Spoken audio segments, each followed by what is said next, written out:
रोटी कमाने आए मजदूरों के लिए एक प्राइवेट स्टील प्लांट मौत का प्लांट बन गया। सुबह की शिफ्ट में काम कर रहे मजदूरों पर अचानक गर्म लोहा और जलता कोयला बरस पड़ा। धमाका इतना भयावह था कि आसमान तक काले धुएं का गुब्बारा छा गया। सवाल यही है, क्या यह हादसा था या लापरवाही का नतीजा? देखिए इस पर एक रिपोर्ट। छत्तीसगढ़ के बलौदाबाजार जिले से गुरुवार की सुबह एक ऐसा मंजर सामने आया जिसने पूरे राज्य को हिला कर रख दिया, जब बकुलाही इलाके में स्थित एक private sponge iron steel plant में अचानक भीषण धमाका हुआ और देखते ही देखते मेहनत मजदूरी करने आए लोग मौत और जिंदगी के बीच फंस गए। सुबह करीब 9:40 पर प्लांट की कोल भट्टी यानी कोल किल्न के डस्ट सेटलिंग चैम्बर में जोरदार ब्लास्ट हुआ, जिसके बाद गर्म कोयला, लाल तप्त लोहा और भारी मलबा नीचे काम कर रहे मजदूरों पर बरस पड़ा।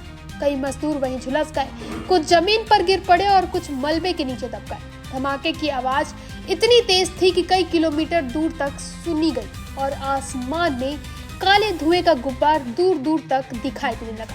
हादसे में अब तक 6 मजदूरों की दर्दनाक मौत की पुष्टि हो चुकी है, जबकि 5 मजदूर गंभीर रूप से झुलस गए, जिनकी हालत नाजुक बनी हुई है। वहीं मृतकों और घायलों के परिवारों पर जैसे दुखों का पहाड़ टूट पड़ा। प्रत्यक्षदर्शियों के मुताबिक ब्लास्ट के बाद प्लांट परिसर में चीख पुकार मच गई। मजदूर इधर उधर भागने लगे, लेकिन चारों तरफ फैले धुएं और मलबे के कारण कई लोग फंस गए। सूचना मिलते ही पुलिस प्रशासन और रेस्क्यू टीमें मौके पर पहुंची और मलबा हटाकर फंसे मजदूरों को निकालने का अभियान शुरू किया गया।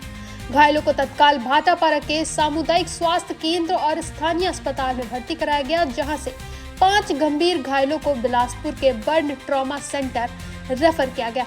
घायलों में मोताज अंसारी जो 26 वर्ष के हैं, सराफत अंसारी 32 वर्ष, साबिर अंसारी 37 वर्ष जो कारपेंटर के रूप में काम कर रहे थे, वहीं कल्पू भुइया 51 वर्ष और रामू भुइया 34 वर्ष हेल्पर के तौर पर ड्यूटी पर थे। सभी के शरीर पर बड़ा हिस्सा झुलस चुका है। हादसे की गंभीरता को देखते हुए मौके पर कलेक्टर दीपक सोनी और पुलिस अधीक्षक भावना गुप्ता स्वयं पहुंचे। पूरे प्लांट को तत्काल सील कर दिया गया है और रियल स्टील प्लांट के प्रबंधन से गहन पूछताछ की जा रही है। वहीं प्रारंभिक जांच में तकनीकी खराबी या अत्यधिक दबाव को ब्लास्ट की संभावित वजह बताया जा रहा है। हालांकि जांच टीम हर पहलू से यह जानने में जुटी हुई है कि आखिर सुरक्षा मानकों का पालन हुआ था या फिर नहीं। गौरतलब है कि स्पंज आयरन प्लांट में लौह अयस्क से डायरेक्ट रिडक्शन तकनीक के जरिए स्पंज आयरन बनाया जाता है, जिसमें कोयले का इस्तेमाल होता है और यदि तापमान, दबाव या डस्ट मैनेजमेंट से जरा सी भी चूक हो जाए तो ऐसा विस्फोटक जानलेवा साबित हो सकता है। सवाल यह भी उठ रहा है कि क्या प्लांट में पहले से कोई तकनीकी चेतावनी थी?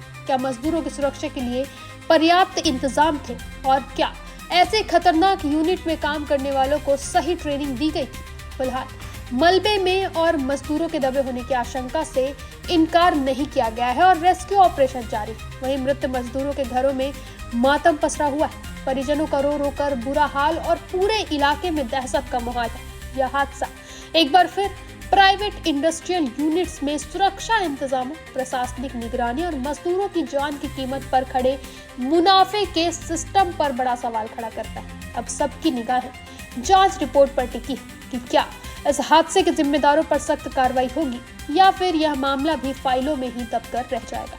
बलौदाबाजार का यह हादसा सिर्फ एक ब्लास्ट नहीं बल्कि सिस्टम की चुप्पी पर एक बड़ा सवाल है। जब तक जांच पूरी होगी तब तक कई घरों के चूल्हे बुझ चुके होंगे। अब देखना यह होगा कि क्या दोषियों पर कार्रवाई होगी या फिर मजदूरों की ये मौतें भी फाइलों में दफन हो जाएगी। फिलहाल इतना ही। आगे के अपडेट्स के लिए बने रहें निशान।